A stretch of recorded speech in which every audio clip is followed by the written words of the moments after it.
नमस्कार मंडळी, पुन्हा एकदा स्वागत आहे तुमचं आपल्या एका नवीन व्हिडिओमध्ये। आज आपण अगदी पार्लरसारखी मलाई कुल्फी घरी बनवणार आहोत।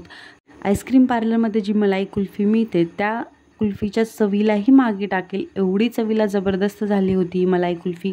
आईस्क्रीम चमच्यामध्ये घेण्याच्या अंदाजावरूनच तुम्हाला समजलं असेल किती मस्त क्रीमी सॉफ्ट अशी आपली मलाई कुल्फी अगदी घरच्या साहित्यामध्ये बनवून तयार आहे।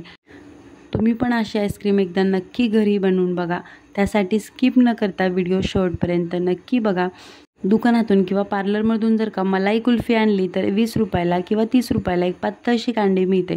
त्याच्यावरती जिभेची चवही टिकून राहत नाही आणि खाल्ल्यासारखी वाटत नाही। मग अशा वेळी अगदी कमी साहित्यामध्ये घरच्या घरी तुम्ही मलाई कुल्फी बनवून ठेवू शकता आणि तुम्हाला जेव्हा वाटेल तेव्हा तुम्ही खाऊ शकता। म्हणजे तुमचं मनही भरेल, तुम्हाला खाल्ल्यासारखंही वाटेल आणि जिभेची चवही तुमच्या लगेच जाणार नाही। काय मग ही मलाई कुल्फी बघून तुमच्याही तोंडाला पाणी सुटलं ना? चला तर मग पटकन रेसिपीला सुरुवात करूयात, जराही वेळ न घालवता। त्यासाठी काय करायचं आहे, गाईचं दूध घेतलेलं आहे मी ते 1 लिटर। तुम्ही फुल फॅट मिल्कही वापरू शकता किंवा म्हशीचं दूध घेतलं तरीही चालेल। एक मेजरिंग कप माझा 250 ml आहे, त्याने मी मोजून 1 लिटर दूध घेतलेलं आहे। त्यानंतरून 60 ml साखर घेतलेली आहे। 2 दिवसाची दुधावरची साय साठवलेली होती ती साय घेतलेली आहे। 4-5 वेलची घेतलेल्या आहेत। ड्रायफ्रूट्समध्ये 20 ते 25 काजू, 20 ते 25 बदाम आणि 7 ते 8 पिस्ता घेतलेले आहेत। 100 ग्रॅम पेढे घेतलेले आहेत। पातेल्यामध्ये मी दूध गरम करण्यासाठी ठेवलेलं होतं। दुधाला हलकीशी उकळी येऊ लागली की त्याच्यामध्ये आपण वेलचीच्या ज्या ब्या आहेत त्या काढून याच्यामध्ये घालून घ्यायच्या आहेत आणि दुधाला थोडीशी उकळी येऊ लागली की चमच्याच्या साहाय्याने दूध व्यवस्थित आपल्याला हलवून घ्यायचं आहे। अजिबात पूर्ण काठोकाठ वर येईपर्यंत दुधाला उकळी येऊन द्यायची नाही आहे। दूध व्यवस्थित हलवून घ्यायचं आहे। हे दूध आटवताना तुम्हाला गॅसपाशीच उभं राहावं लागेल, नाही तर दूध आपलं खाली लागू शकतं। गॅस मीडियम टू लो करून आपल्याला दूध एकसारखं हलवत राहायचं आहे। त्यानंतर याच्यामध्ये एक 7 ते 8 मी केसरच्या काड्या घालून घेणार आहे आणि दुधाला कलर खूप छान येतो। त्यानंतर व्यवस्थित मिक्स करून घ्यायचं आहे। गॅसची फ्लेम मीडियम टू लो करत आपल्याला एक 5 ते 10 मिनटं हे दूध असं आटवून घ्यायचं आहे। निम्म्या क्वांटिटीचं होईपर्यंत हे दूध आपल्याला आटवून घ्यायचं आहे। ते बघू शकता केसरच्या काड्या घातल्यामुळे दुधाचा कलर कसा थोडासा चेंज झालेला आहे। त्यानंतर आपण जे 100 ग्रॅम पेढे घेतलेले होते ते मी असे कुस्करून घेतलेले आहेत बारीक, म्हणजे दुधामध्ये पटकन विरघळतील। ते पेढे याच्यामध्ये घालून घ्यायचे आहे। 2 दिवसाची जी साय घेतलेली होती मी दुधावरची ती साय याच्यामध्ये घालून घ्यायची आहे। सगळं व्यवस्थित मिक्स करून घ्यायचं आहे।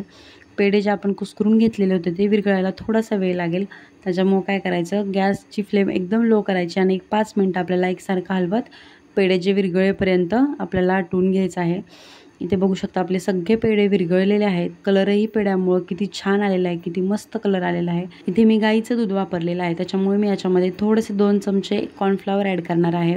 2 चमचे कॉर्नफ्लॉवर दुधामध्ये मिक्स करून घेतलेलं होतं ते कॉर्नफ्लॉवर या दुधामध्ये घालून घ्यायचं आहे। एकसारखं चमच्याने असं हलवत, अजिबात मध्ये आधी थांबवायचं नाही, नाहीतर जे कॉर्नफ्लॉवर आहे ते दुधासकट आपल्या पातेल्याला चिकटू शकतं। गॅसची फ्लेम लो ठेवायची आणि एकसारखं असं हलवत राहायचं आहे कॉर्नफ्लॉवर शिजेपर्यंत। तुम्ही जर का फुल फॅट मिल्क वापरणार असाल तर कॉर्नफ्लॉवर ॲड केलं नाही तरीही चालेल। इथे बघू शकता कॉर्नफ्लॉवर घातल्यानंतर दुधाला घट्टसर पण आलेला आहे। कॉर्नफ्लॉवर एक 2 ते 3 मिनटं शिजू दिल्यानंतरून आपल्याला गॅस बंद करून घ्यायचा आहे। या आईस्क्रीमच्या व्हिडिओचं शूट मी घरातलं सगळं काम झाल्यानंतरून करत होते, त्याच्यामुळे काय झालं, वातावरणातली ही गरमी आणि बराच वेळ मोबाईलने शूट केल्यामुळे मोबाईल थोडासा गरम झाला। त्यामुळे यातल्या ज्या थोड्याशा काही रेसिपीचे शूट आहे करायचं त्या क्लिप मिस झाल्या। मी मोबाईल रेकॉर्डिंगला लावला होता पण ते काही रेकॉर्ड झालं नाही आणि माझं काही मोबाईलकडे लक्ष नव्हतं की रेकॉर्ड होतं आहे की नाही। ते नंतरून पाहिलं तर त्याच्या क्लिप मिस झाल्या होत्या, त्याबद्दल सगळ्यात आधी सॉरी। पण मी सांगते तुम्हाला कसं करायचं ते। आपण जे शुगर कॅरेमल तयार केलेलं होतं त्याची क्लिप मिस झाली होती, तर काय करायचं, आपण जी साखर घेतलेली होती ते एका पातेल्यामध्ये घालून घ्यायची आहे। त्याच्यामध्ये पाणी वगैरे काहीही घालायचं नाही आहे। तसंच आपल्याला एकदम लो गॅसवरती पूर्ण साखरचं सिरप तयार करून घ्यायचं आहे।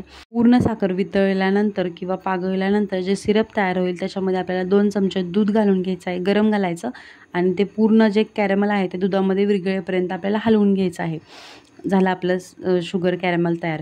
त्यानंतरून हे कॅरेमल या आपल्या मिश्रणामध्ये मिक्स करून घ्यायचं आहे। बघू शकता कॅरेमल तयार करेपर्यंत आपलं मिश्रण पूर्ण थंड झालेलं होतं। किती घट्टसरपणा आलेला आहे आपल्या मिश्रणाला। कलर तर अगदी पार्लर स्टाईल आईस्क्रीमसारखा आलेला आहे, अगदी परफेक्ट मलाई कुल्फीसारखा कलर आलेला आहे। हे जे तयार मिश्रण आहे ते पूर्ण थंड झाल्यानंतरच आपल्याला मिक्सरच्या भांड्यामध्ये घालून घ्यायचं आहे। थोडं जरी गरम असेल तर अजिबात घालायचं नाही आहे, कारण का काय होतं आपण जेव्हा मिक्सरला फिरवतो त्यातली हीट तयार होते, त्यामुळं आपलं मिश्रण आणखीन गरम होतं. मी अर्धं मिश्रण मिक्सरच्या भांड्यामध्ये घालून फिरवून घेणार आहे. मिक्सरला फिरवून घ्यायचं आहे, एकदम अशी स्मूथ पेस्ट तयार करून घ्यायची आहे आणि एका पातेल्यामध्ये ओतून घ्यायची आहे. अशाच छान छान रेसिपी पाहण्यासाठी आपल्या चॅनेलला सबस्क्राईब करा आणि रेसिपी जर का तुम्हाला आवडत असतील तर नक्की व्हिडिओला लाईक करा, शेअर करा व्हिडिओ जास्तीत जास्त लोकांपर्यंत आणि रेसिपी तुम्ही एकदा नक्की बनवून बघा आणि कशी झाली होती तेही कमेंट करून सांगा. इथे बघू शकता 2 वेळा मी सगळं मिश्रण थोडं थोडं करून मिक्सरला फिरवून घेतलेलं होतं, एका पातेल्यामध्ये काढून घेतलेलं आहे. आपण जे ड्रायफ्रूट्स घेतलेले होते ते भरडसर असे मिक्सरला बारीक करून घेतले होते, मिक्सर पल्स मोडवरती करून. त्यानंतर हे सगळे ड्रायफ्रूट्स याच्यामध्ये घालून घ्यायचे आहेत, व्यवस्थित मिक्स करून घ्यायचं आहे. ड्रायफ्रूट्स सगळ्यात शेवटी घालायचे आहेत, म्हणजे आपण आईस्क्रीम खाताना त्याचा जो दाणेदारपणा आहे, ड्रायफ्रूट्सचा जो क्रंचीनेस आहे तो जिभेखाली आल्यानंतर चवीला खूप छान लागते आईस्क्रीम. इथे बघू शकता कसं आपलं मस्तपैकी आईस्क्रीमचं बॅटर बनवून तयार आहे. त्याला आपण मोल्डमध्ये टाकून घेऊयात. इथे बघू शकता हे आईस्क्रीमचा साचा होता माझ्याकडे, तो मी घेतलेला आहे. जर का नसेल तुम्ही या पद्धतीचे मी 2 पेले घेतलेले आहेत आणि 1 ग्लास घेतलेला आहे. तुम्ही डब्बा घेऊ शकता किंवा प्लॅस्टिकचा वगैरे जो टिफिन बॉक्स असतो तोही घेऊ शकता, कशातही घेतलं तरीही चालेल. इथे बघू शकता मी सुरुवातीला पेल्यामध्ये सगळं मिश्रण ओतून घेणार आहे, थोडं थोडं करून. पातेल्याने थोडंसं ओतायला अवघड जातं आहे, की सांडू शकतं, पातेलं पूर्ण कडेपर्यंत भरलेलं होतं. मग काय करायचं, थोडंसं मिश्रण एखाद्या कपमध्ये किंवा बाउलमध्ये काढून घ्यायचं आणि सगळ्या भांड्यांमध्ये थोडं थोडं करून असं ओतून घ्यायचं आहे. हे जे आईस्क्रीम आहे ते मी 12 तासांसाठी फ्रीजमध्ये ठेवलेलं होतं. तुम्ही रात्रभरासाठी सुद्धा ठेवू शकता किंवा 7 ते 8 तासांसाठी सुद्धा ठेवू शकता. इथे बघू शकता सगळं मिश्रण आपण ओतून घ्यायचं आहे. सगळं मिश्रण ओतून झाल्यानंतर याला फॉईल पेपर लावणं गरजेचं आहे, नाहीतर आपल्या ज्या आईस्क्रीम आहे त्याच्या आतमध्ये आईस क्रिस्टल तयार होऊ शकतात. इथे बघू शकता मस्तपैकी फॉईल पेपर सगळ्या जे मोल्ड आहे त्याला लावून घेतलेलं आहे. त्यानंतरून आपण हे सगळं मिश्रण फ्रीजमध्ये ठेवून देणार आहोत 12 तासांसाठी. म्हणजे आदल्या दिवशी दुपारी मी बनवलेलं होतं आणि दुसऱ्या दिवशी दुपारी मी हे काढून बघितलेलं होतं.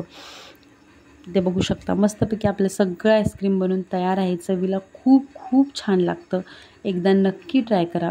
पेपर लावून झाल्यानंतर या पद्धतीने सुरीच्या सहाय्याने थोडंसं आपल्याला छिद्र करून घ्यायचं आहे. याच्यामध्ये आपण स्टिक लावून घेणार आहोत. शक्यतो तुम्ही स्टिक 2 ते 3 तासानंतर लावा. काय होतं आहे बघा, सुरुवातीला स्टिक लावलेल्या होत्या त्यावेळेस त्या स्टिक आहेत त्या अशा आडव्या पडत आहेत, म्हणून मी काय केलं फ्रीजमध्ये ठेवलं. 1-2 तासानंतर पुन्हा स्टिक लावून घेतलेल्या होत्या. बघू शकता काय दिसती आपली ही मलाई कुल्फी, चवीला जबरदस्त झाली होती. 100% खात्री देऊन सांगते, तुम्ही जर का माझ्या या सगळ्या टिप्स फॉलो करून जर का ही मलाई कुल्फी घरी बनवलीत तर तुम्ही पुन्हा कधीच दुकानातून मलाई कुल्फी विकत घेऊन येणार नाही. आणि जरी आणली तरी तुम्हाला या मलाई कुल्फीची टेस्ट त्या मलाई कुल्फीमध्ये कधीच मिळणार नाही. त्यामुळे तुम्ही नेहमी ही आईस्क्रीम घरी बनवताल.